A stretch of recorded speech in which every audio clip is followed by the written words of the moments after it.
വാസ്തുശാസ്ത്രത്തിൽ വളരെയേറെ പ്രാധാന്യമുള്ള ഒരു ചെടിയാണ് മണി പ്ലാന്റ്.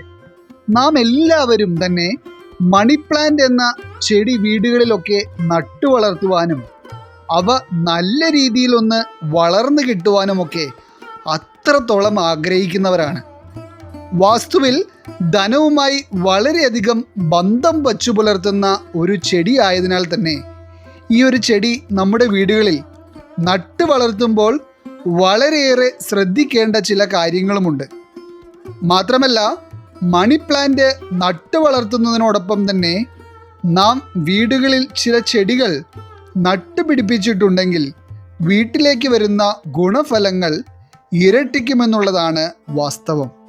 അപ്പോൾ മണി പ്ലാന്റിനോടൊപ്പം നിങ്ങളുടെ വീടുകളിൽ നട്ടു വളർത്തുവാൻ ഏറ്റവും ഉത്തമമായിട്ടുള്ള ചെടികളെ പറ്റിയും മണി പ്ലാന്റ് എന്ന ചെടി നട്ടു വളർത്തേണ്ട ശരിയായ ദിശയെപ്പറ്റിയും നട്ടു വളർത്തുമ്പോൾ നിങ്ങൾ ശ്രദ്ധിക്കേണ്ട കാര്യങ്ങളെ പറ്റിയും എല്ലാമാണ് ഇന്നത്തെ അധ്യായത്തിൽ നാം പരാമർശിക്കുന്നത്. എല്ലാവർക്കും ഇന്നത്തെ അധ്യായത്തിലേക്ക് സ്വാഗതം.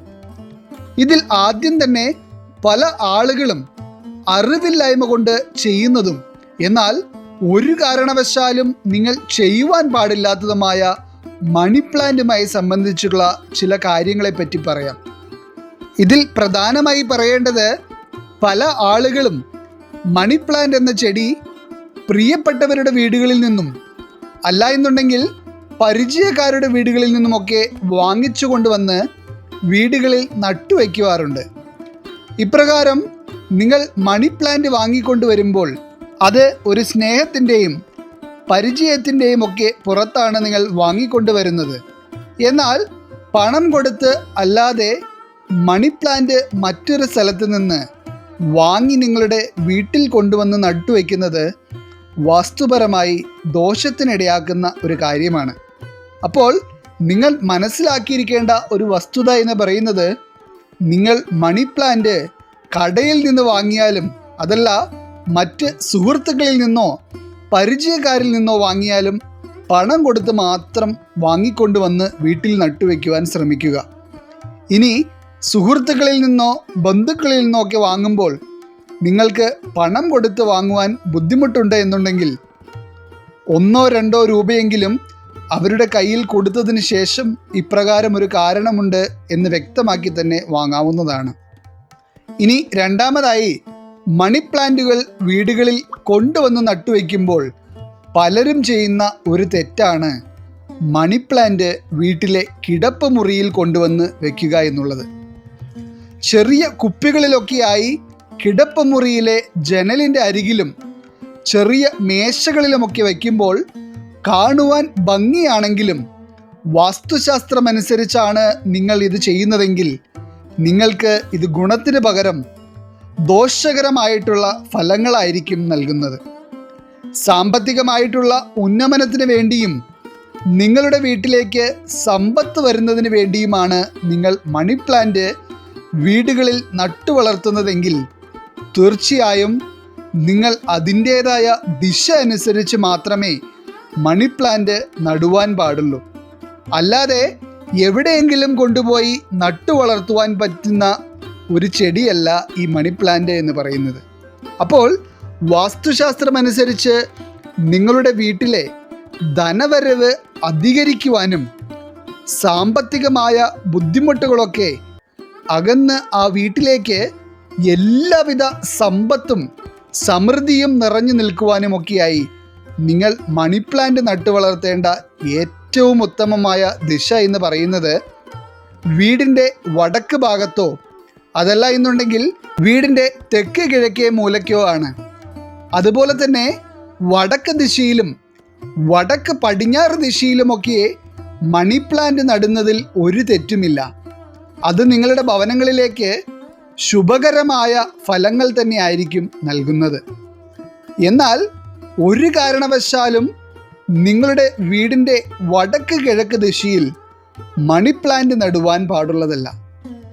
ഇതുവരെ വീട്ടിൽ മണി പ്ലാന്റ് നട്ടു വളർത്തിയിട്ടും അതിൻ്റേതായ ഒരു ഗുണഫലങ്ങളും ഇതുവരെ ലഭിച്ചിട്ടില്ല എന്നുള്ള ആരെങ്കിലും ഇന്നത്തെ അധ്യായം കാണുന്നുണ്ടെങ്കിൽ തീർച്ചയായും ഈ അധ്യായത്തിൽ പറഞ്ഞിട്ടുള്ള ഏതെങ്കിലും തെറ്റായിട്ടുള്ള കാര്യങ്ങൾ നിങ്ങൾ ചെയ്യുന്നതായിട്ടുണ്ടോ എന്നുള്ളത് ശ്രദ്ധിക്കുക. ഉണ്ടെങ്കിൽ നിങ്ങളത് തിരുത്തുക.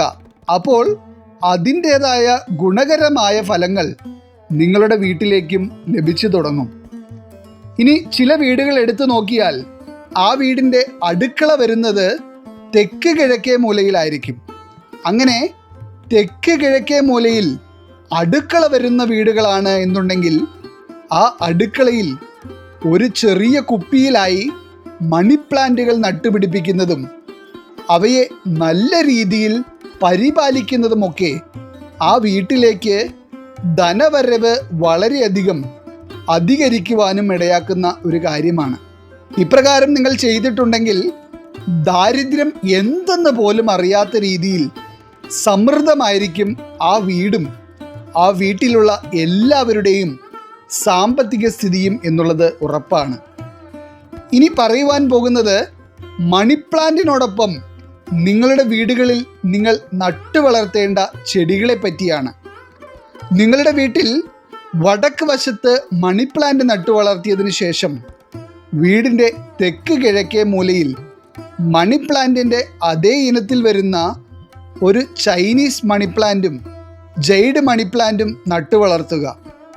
ഇത് നിങ്ങൾക്ക് നഴ്സറികളിൽ നിന്നൊക്കെ വളരെ തുച്ഛമായ വിലയിൽ വാങ്ങി വീടുകളിൽ മണി പ്ലാന്റിനോടൊപ്പം നട്ടു വളർത്താവുന്ന ചെടികൾ തന്നെയാണ്. ഇപ്രകാരം മണി പ്ലാന്റിനോടൊപ്പം ഈ ചെടികൾ ഒന്നിച്ച് വളർന്നു വരുന്നത് നിങ്ങളുടെ വീട്ടിലെ ധനവരവിന് ആക്കം കൂട്ടുന്ന ഒരു കാര്യമാണ്. ചുരുക്കി പറഞ്ഞാൽ ഒരു മണി പ്ലാന്റ് വീട്ടിൽ കൊണ്ട് നട്ടുവയ്ക്കുമ്പോൾ നിങ്ങളുടെ മനസ്സിൽ എന്താണോ നിങ്ങൾ ആഗ്രഹിച്ചത് അത് അതേപടി നിറവേറുവാൻ കാരണമാകും ഈ 2 ചെടികൾ കൂടി മണി പ്ലാന്റിനോടൊപ്പം നട്ടുവയ്ക്കുന്നത്.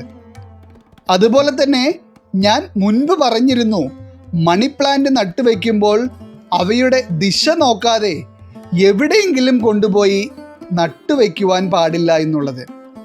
അതുപോലെ തന്നെ നിങ്ങൾ പ്രാധാന്യം നൽകേണ്ട മറ്റൊരു കാര്യമാണ് മണി പ്ലാന്റിൻ്റെ പരിപാലനം എന്നുള്ളത്. മണി പ്ലാന്റ് എന്ന് പറയുന്ന ചെടി വാടിയും കരിഞ്ഞുമൊന്നും പോകാതെ പരിപാലിക്കുവാൻ നിങ്ങളെ കൊണ്ട് കഴിയുമെങ്കിൽ മാത്രമേ ഈ ഒരു ചെടി വാങ്ങി വീട്ടിൽ നട്ടു വളർത്തുവാൻ പാടുള്ളൂ. കാരണം ഈ ചെടികൾ വാടിക്കരിഞ്ഞ് വീടുകളിൽ നിന്നിട്ടുണ്ടെങ്കിൽ അത് വാസ്തുദോഷങ്ങൾക്കാണ് വഴിവെക്കുക. വീടുകളിലെ ദുർച്ചിലവുകൾ അധികരിക്കാനും സാമ്പത്തികമായിട്ടുള്ള ഉന്നമനത്തിന് തടസ്സങ്ങൾ ഉണ്ടാകുവാനുമൊക്കെ ഇപ്രകാരം മണി പ്ലാന്റുകൾ ചീഞ്ഞും കരിഞ്ഞും വാടിയുമൊക്കെ നിൽക്കുന്നത് കാരണമാകും. അതുകൊണ്ട് തന്നെ വാസ്തുപരമായിട്ടുള്ള ഗുണഫലങ്ങൾ ലഭിക്കുന്നതിനായി വീടുകളിലേക്ക് മണി പ്ലാന്റുകൾ വാങ്ങി നട്ടുവയ്ക്കുവാൻ ആഗ്രഹിക്കുന്നവരാണ് നിങ്ങളെങ്കിൽ നിങ്ങൾ തീർച്ചയായും ഈ കാര്യങ്ങളൊക്കെ ഒന്ന് പ്രത്യേകം ശ്രദ്ധിക്കുക. ശ്രദ്ധിച്ചാൽ മാത്രമേ അതിൻ്റേതായ ശുഭകരമായിട്ടുള്ള ഫലങ്ങൾ നിങ്ങളുടെ ഭവനത്തിലേക്ക് ലഭിക്കുകയുള്ളൂ. ഈശ്വരൻ നിങ്ങളെ എല്ലാവരെയും അനുഗ്രഹിക്കട്ടെ. നിങ്ങളുടെ പ്രത്യേക പ്രാർത്ഥനാ വിഷയങ്ങൾ എന്തെങ്കിലുമൊക്കെ ഉണ്ടെങ്കിൽ നിങ്ങളുടെ പേരുകൾ സഹിതം ഒന്ന് എഴുതി അറിയിക്കുക.